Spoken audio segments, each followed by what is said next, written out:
ថា photo បងប្អូនអរគ្នាបន្ទាប់ពីបងប្អូនប្រើជាមួយ photo ហើយបងប្អូនអាចយកមកប្រើវាជាមួយនឹង CapCut ទៀតហើយ green screen ដែលយើងប្រើយើងអាចយកមកប្រើជាមួយវីដេអូផ្សេងៗបានផងដែរអញ្ចឹងយើងចូលទៅនៅក្នុងphoto មុនសិនទៅអញ្ចឹងបងប្អូនអាចចូលទៅមើលវីដេអូរបស់ខ្ញុំបានរបៀបដាក់font ខ្មែររបស់យើងចូលនៅក្នុង photo គឺខ្ញុំបានធ្វើហើយចឹងចូលមកដល់នេះបងប្អូនចុចចូលនៅកន្លែងកាមេរ៉ារូបកាមេរ៉ានេះហើយបងប្អូនយក photo album បាទបន្ទាប់ពីយើងចូលមកដល់កន្លែងនេះបងប្អូននេះត្រូវយកនេះត្រូវយកពណ៌ green screen មួយ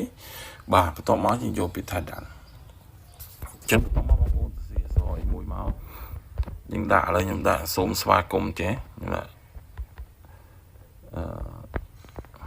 សូមស្វាគមន៍